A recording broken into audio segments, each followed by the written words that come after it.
Les hommes, quant à eux, quand ils essaient de faire fonctionner leur énergie pas dans le bon sens, hein, et ça vient du fait que les hommes d'aujourd'hui, pour la plupart, on a été élevés un peu dans le moment de la montée du féminisme, hein, les 68, enfin moi je suis de 67, donc les hommes que je vois sont beaucoup des gens de ma génération. On leur a dit, et leur mère leur a dit, avec les meilleures intentions du monde, ne sois pas comme ton père, ne sois pas comme ton grand-père, ne sois pas un salaud. Donc les garçons ont vu leur mère souffrir de l'emprise que certains hommes pouvaient avoir sur elle, et donc ils ont le message qui est être un homme c'est pas bien, être un homme c'est moche, être un homme c'est être un salaud, et donc ils essayent de tout leur cœur de se conformer à ces valeurs féminines, hein, ils essayent de bien faire, parce que voilà, les hommes d'aujourd'hui en tout cas ont été élevés par des femmes, ça change un peu. Quand je pars en vacances avec mes neveux et nièces qui ont une vingtaine d'années, ça bouge beaucoup. Il va falloir que je réécrive un bouquin dans 20 ans parce que ça change, vu que les pères sont plus présents et que les mères sont des Amazones. Tout ça peut peut-être s'inverser à un moment, ce qui n'est pas nécessairement une bonne chose non plus. Mais donc les hommes de notre génération, plus ou moins, ont gardé en eux la blessure qui est je ne suis pas, je suis pas quelqu'un de correct, je ne suis pas bien, moi, en tant que garçon. Et pour plaire à ces valeurs féminines, ils essaient de s'inspirer de ces valeurs féminines, mais du coup, ils deviennent des gentils garçons. Et ils se privent eux-mêmes de la possibilité d'exprimer leur masculin et donc de faire leur propre place.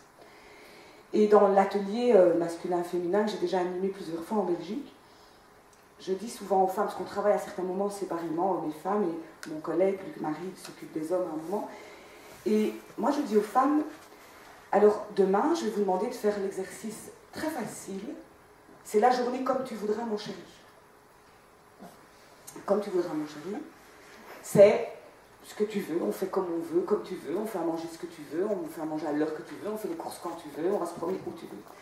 Toutes me disent, mais on ne va pas tenir 1 heure, sinon ça va être le boxon. Oui, mais les mêmes femmes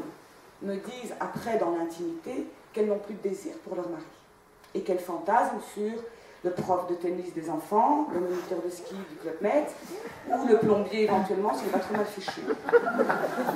La pub Coca-Cola où toutes ces femmes voient un jardinier là, qui enlève sa chemise,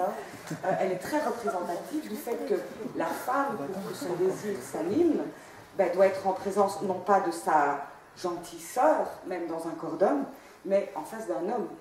Donc, à la fois, elles ont envie de prendre les commandes, d'être les Amazones qui dirigent tout, parce que sinon ça va être le boxon, et c'est vrai probablement que le repas ne sera pas tout aussi diététique, que les enfants risquent de ne pas avoir leur bain, et que les devoirs seront peut-être faits à 21h le dimanche plutôt que le samedi matin, on est bien d'accord. Mais en attendant, finalement, ce gentil garçon qu'elles ont à la maison, il n'est plus très excitant pour elles. Mon père disait, j'avais fait une petite vidéo sur mon site, je crois qu'il n'a pas encore vu, il disait toujours, j'étais un lion, elles m'ont transformé en descente de lit. Ça a baigné mon enfance, c'est là que ça vient mon envie de réhabiliter un peu le masculin.